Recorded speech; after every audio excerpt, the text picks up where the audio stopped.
नमस्कार दोस्तों, मैं लाल स्वामी। आप देख रहे हैं मेरा यूट्यूब चैनल और आज मैं लेकर आया हूँ पॉजिटिव पे सिस्टम। जो बैंक खाता धारक है उनके लिए पॉजिटिव पे सिस्टम लागू किया जा रहा है। हालांकि अभी सभी बैंकों ने नहीं किया है, लेकिन ये सिस्टम जो है शुरू होने जा रहा है। तो इससे जो बैंक के ग्राहक है उनको ट्रांजैक्शन में सिक्योरिटी सुरक्षा मिलेगी। चलिए जानते हैं ये क्या सिस्टम है। पॉजिटिव पे सिस्टम ये बैंकों में आपके ट्रांजैक्शन की पुष्टिकरण की प्रक्रिया है। अभी फ़िलहाल ये जो चेक सिस्टम पर लागू की जा रही है। जैसे आप किसी को चेक देते हो तो उस चेक की सूचना आप बैंक को पूर्व में दोगे। उसकी एक प्रोसेस है, उसमें आप कुछ सूचनाएं हैं जो निर्धारित प्रपत्र में हैं, वो आप किसी भी 5 सिस्टम है उनमें से किसी एक के द्वारा बैंक को दोगे और बैंक उसको अप्रूव करने के बाद ही आपसे आपके चेक को क्लियर करेगा। यानी कि अगर कोई फ्रॉड होता है तो आप उससे बच सकते हैं। जो चेक की अग्रिम सूचनाएं हैं उसमें 50,000 तक का जो चेक है, अर्थात 50,000 या से ज़्यादा का जो चेक है उसकी सूचनाएं आप दे सकते हैं, अर्थात उसका पुष्टिकरण कर सकते हैं। प्रत्येक पुष्टिकरण का जो रेफरेंस है वो आपके रजिस्टर्ड मोबाइल नंबर पर आएगा और उसकी सूचना आपको पता पड़ जाएगी कि ये मेरा जो चेक है बैंक ने इसको मेरे सिस्टम के थ्रू उसके क्लियर करने की प्रोसेस शुरू कर दी है और ये रेफरेंस नंबर है। उस रेफरेंस नंबर को सुधा संभाल कर रखें, भविष्य में आपको किसी सूचना प्राप्ति के लिए उसकी ज़रूरत पड़ सकती है। एक दिन में, जैसे आज का दिन है, अगर आज शाम को 6 बजे तक आप पुष्टिकरण करते हो तो अगले दिन जो क्लियरिंग होगी उसमें आपकी का चेक लिया जाएगा। जो पहला सत्र आएगा उसमें लिया जाएगा और यदि आप सुबह देते हो तो द्वितीय सत्र में आपका चेक लिया जाएगा। दूसरा है कि आरबीआई ने वर्तमान में 5 लाख तक के जो चेक है उन पर ये प्रक्रिया अनिवार्य रूप से लागू की है। अर्थात जो 5 लाख या अधिक का चेक है तो आरबीआई के अनुसार जो पॉजिटिव पे सिस्टम है पुष्टिकरण का, वो अनिवार्य रूप से किया जाएगा। यानी कि जो 50,000 है वो इस बात का है कि 50,000 से ज़्यादा या बराबर की जो राशि है उस पर आप अपनी इच्छा से कर सकते हो, लेकिन अगर 5 लाख या ज़्यादा है तो आपको अनिवार्य रूप से ये करना होगा। 50,000 से कम की राशि पर अभी ये कोई लागू नहीं है। एक और चीज़ है कि चेक 90 दिन पुराना अर्थात 3 महीने से ज़्यादा पुराना नहीं होना चाहिए। अगर चेक अग्रिम दे रहे हो भविष्य का, अर्थात आगे की जो डेट डाल के दे रहे हो 15 दिन, 20 दिन, महीना, 2 महीना की, वह चेक मान्य है। जब भी वो क्लियर होगा तो उस चीज़ को देखा जाएगा। अब जो चेक आप पुष्टिकरण करोगे, पॉजिटिव पे सिस्टम की जो मोड है वो कौन कौन से हैं। तो पहला जो मोड है यहाँ पर मोबाइल बैंकिंग है। आप मोबाइल बैंकिंग से भी पे पोस्टिंग जो पुष्टिकरण प्रक्रिया है वो संपन्न कर सकते हो। उसके लिए आपको क्या करना पड़ेगा, यहाँ दे रखा है, देखिए कि आप मोबाइल बैंकिंग में लॉगिन कीजिए। उसमें जो विकल्प दिए हुए हैं सारे, अर्थात 3 बिंदी या 3 लाइनों में जो विकल्प है उनको चुनिए।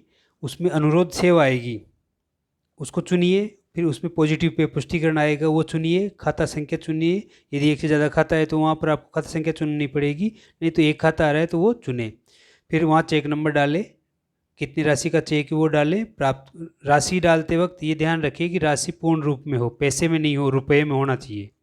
राउंड अप में आप उसको रुपया बना के डालेंगे। प्राप्तकर्ता का नाम डालें, दिनांक डालें और लेन देन का जो कोड है आपके पास वो डालें। लेन देन का कोड आप अपने बैंक से प्राप्त करेंगे या आपको अपने उस पर प्राप्त हो जाएंगे। पुष्टि करें उसकी, फिर आपका जो पिन है वो डालें और सबमिट कर दें। ये मोबाइल बैंकिंग की प्रक्रिया है। दूसरे नंबर पे आती है इंटरनेट बैंकिंग। इसमें भी आप लॉगिन करेंगे, फिर विकल्प चुनेंगे। जो विकल्प हैं वहाँ पर सेवाओं में जाएंगे, सर्विसेज, चेकबुक सेलेक्ट करेंगे। जैसे वो सेलेक्ट करेंगे तो वहाँ मिलेगा आपको केंद्रीयकृत पॉजिटिव पे सिस्टम सेंट्रलाइज। वहाँ पर आप राशि भरें। राशि भरते समय ध्यान रखें कि पूरे पैसे में हो। प्राप्तकर्ता का नाम, दिनांक और लेन देन कोड भरें, पुष्टि करें, पिन डालें और सबमिट कर दें। यही प्रक्रिया है। ये 2 प्रक्रिया में लगभग सेम प्रोसेस है, लगभग ज़्यादा दिक्कत नहीं है। तीसरी है बैंक शाखा। बैंक शाखा का सबसे बढ़िया है कि आप वहाँ पर एक फॉर्म भरेंगे। उस फॉर्म में उस चेक से संबंधित जो भी खाता की सूचना वो है और आपके सिग्नेचर होंगे, वो उसमें आवेदन करना है, वहाँ जमा कराना है। जैसे ही आपका हस्ताक्षर सत्यापित हो जाएंगे तो आपका जो पुष्टिकरण प्रक्रिया है वो संपन्न हो जाएगी। हालांकि आपको बैंक जाना पड़ेगा इस प्रक्रिया में। चौथा है एसएमएस द्वारा। एसएमएस द्वारा जो जैसे हमें बैलेंस चेक करने के लिए वर्चुअल मोबाइल नंबर मिलते हैं, ऐसे प्रत्येक बैंक के अपने होते हैं। तो मैसेज द्वारा आप जैसे मैसेज खोलेंगे और वो किसको मैसेज भेजना है, किस नंबर पर, वो डाल के फिर मैसेज में टाइप करेंगे कीवर्ड, जो आपका कीवर्ड प्राप्त हुआ है वो डालेंगे। खाता संख्या स्पेस डालकर, प्रत्येक चीज़ में एक स्पेस देंगे, कीवर्ड स्पेस खाता संख्या space cheque number space cheque की तारीख स्पेस और राशि पूर्ण संख्या में, फिर स्पेस लेन देन का कोड स्पेस और प्राप्तकर्ता का नाम, यहाँ कैपिटल अक्षर में देंगे और इसमें कोई स्पेस नहीं देंगे। जो कि नाम है उसमें कोई स्पेस नहीं होगा। और VMN यदि कोई विवरण हो तो लिख दें, इस चीज़ का ध्यान रखें और सेंड कर दें। लास्ट पांचवा है कॉल सेंटर। जो कस्टमर केयर टोल फ्री है उस पर आप कॉल करेंगे। कॉल करने के बाद आपकी कॉल उठाई जाएगी, आपकी जानकारी मांगी जाएगी कि आप कौन है, डेट ऑफ बर्थ, खाता संख्या वगैरह आपसे मांगी जाएगी। और जैसे आप वेरीफाई हो जाते हो कस्टमर के रूप में, ये उसी नंबर से करेंगे जो रजिस्टर्ड नंबर है।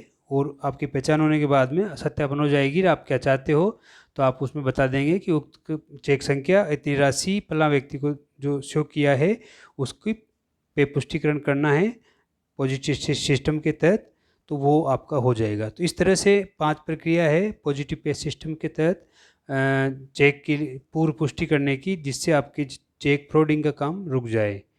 और दूसरी चीज़ ये है कि अभी वर्तमान में ये जो है ये पूरी प्रक्रिया का जो 1 जून से बैंक ऑफ बड़ौदा द्वारा शुरू की जा रही है, धीरे धीरे अन्य बैंक भी इसको अपनाएंगे।